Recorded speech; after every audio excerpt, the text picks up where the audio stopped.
자, 송수건 시인이 쓴 지리산 퍽곡새라는 작품을 개사해보도록 할게요. 갈래는 현지시고요. 잘시 서정시고요. 성격이 서정적이다, 감각적이고요. 성찰적이고 관조적이다. 성찰적이라는 건 자신의 삶을 돌아보는 거죠. 지금 관조적은 뭐랬어? 관찰 플러스 감정의 뭐? 절제다. 그렇죠? 감정의 절제라는 뭐라 그랬어? 감정의 절제란 직접적이거나 영탄적이지 아닐 때. 그렇지? 감정이 직접적으로 드러나거나 영탄적으로 드러나지 않을 때. 그렇지? 또는 직접적이거나 영탄적이라 하더라도 그것을 상황을 뭐하듯이 설명하듯이 표현하면 우리가 그거를 무슨 적이라고 한다? 관조적이라고 한다라는 거예요. 주제는 지리산의 퍽퍽새 울음소리를 통해 깨닫게 되는 서러움의 정서가 되겠습니다. 그렇죠? 반복과 변주를 통해서 상황이 부각되고 있고 시적 공간을 입체적으로 제시하고 있다. 공간의 입체적 제시라고 하는 것은 그 공간이 이제 평면적이지 않고 공간의 깊이감이 느껴질 때 입체적이라고 하는 거예요. 시상 전개의 통일성을 보여주고 있고 감각의 전개 통해 강한 인상을 드러내고 있다라는 거 알아두시면 되겠습니다. 작품을 보면서 한번 설명해 볼게요. 여러 사공우리, 여러 마리의 뻐꾸기가 울음을 울어 때로 울음을 울어. 자, 울음을 울어 때로 울음을 울어 이러잖아요. 반복되면서 변주되고 있는데 점층적이야, 그렇지? 왜냐면 울음을 울어보다 때로 울음을 울어가 점점 더 라는 게 포함되어 있어. 그 다음에 청각적 이미지가 되겠고요. 나는 길든 서름에 맛이 들고 그랬거든요. 자, 나 했으니까 화자가 드러나 있고 내가 어떻다라는 것을 느끼니까 나를 돌아본 거라고 할 수 있잖아요. 그러니까 무슨 적일 수 있다? 성찰적이다 라고 할 수 있겠는데, 그래서 길드는 길이 덜 든 이렇게 해석합니다. 길이 덜 든, 그러니까 아직은 좀 익숙하지 않은 또는 좀 덜 이해된 이런 뜻이야, 그렇지? 부족한, 그래서 부족한, 좀 모자란, 덜 이해된 서러움의 맛이 들고 그것은 실상은 한 마리의 뻐꾹새임을 알아냈다. 그랬으니까 그 서러움을 맛이 들고라고 했으니까 이제 익숙해진, 알게 된, 깨닫게 된 이런 뜻이에요. 그러니까 이 깨달음의 원인으로 그 뒤에 깨달음의 결과가 나왔다. 이렇게 이해할 수 있다는 거지. 그러니까 그 위에 여러 마리의 뻐꾸기가 사실은 한 마리의 뻐꾹새임을 알아낸 거죠. 됐니?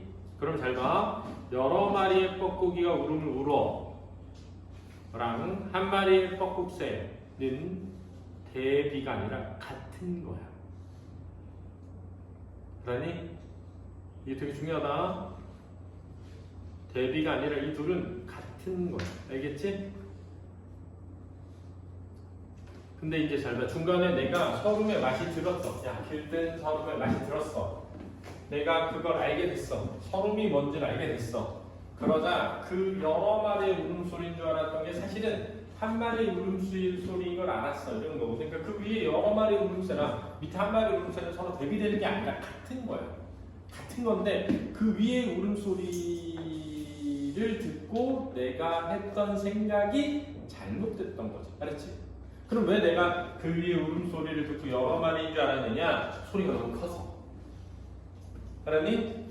울음소리가 너무 커서. 자, 그러면 왜 한 마리인 줄 알게 됐느냐? 내가 서러움을 겪어보니 서러움이라는 건 그만큼 큰 거야 라는 걸 깨달았기 때문에 그 울음소리가 사실 한 마리였어 라는 걸 알게 된 거지. 알겠니? 이해됐니? 깨달음이 드러나고요. 지리산화 되는데 이 공간이 드러나죠.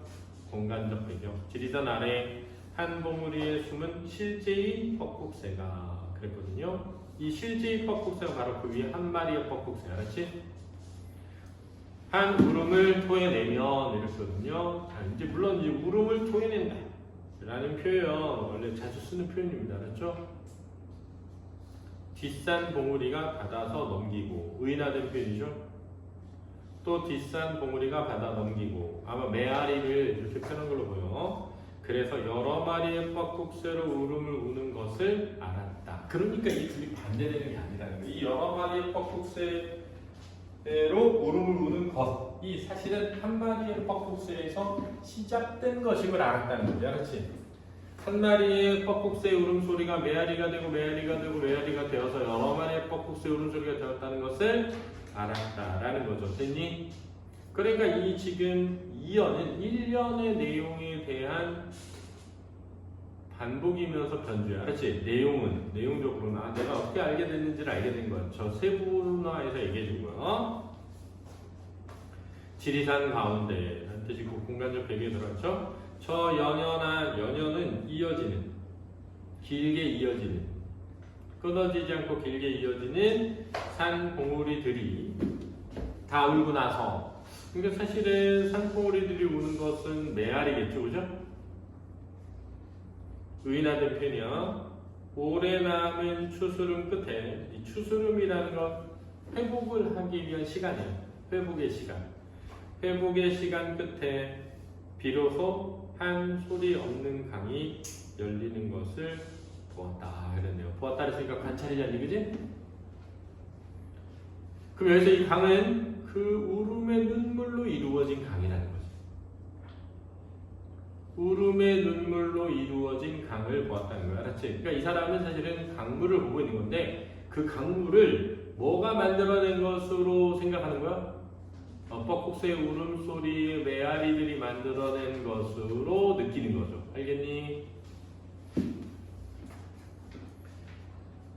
따라서 이 소리 없는 이라는 표현은 이 한 슬픔의 정화를 통한 강으로 보여요. 그렇지? 오래 남은 추스름이라는 게 회복의 시간이니까 그 슬픔이 정화되고, 그렇지? 슬픔이 정화된 끝에 만들어진 강이 되겠죠.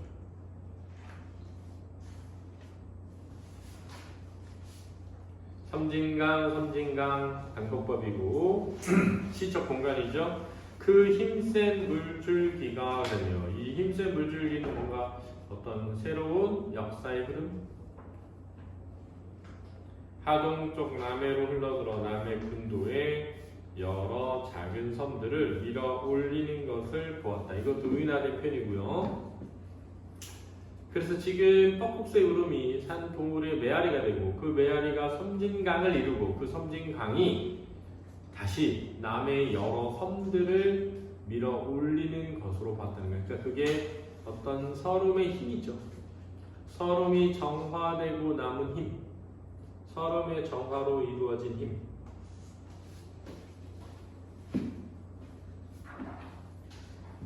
봄 하룻날, 자, 계절적 배경이 드러나고요.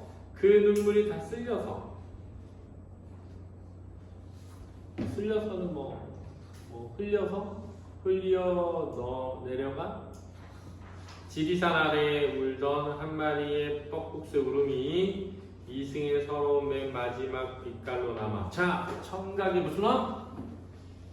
시각화 되겠습니다. 청각의 시각화. 뻐꾹새 울음이 맨 마지막 빛깔로 남아. 그 울음이 빛깔로 남는 거니까 청각의 무슨 화? 시각화. 이 세석 그랬는데 이 세석이라는 건 지리산의 정상 아랫부분 지명이에요.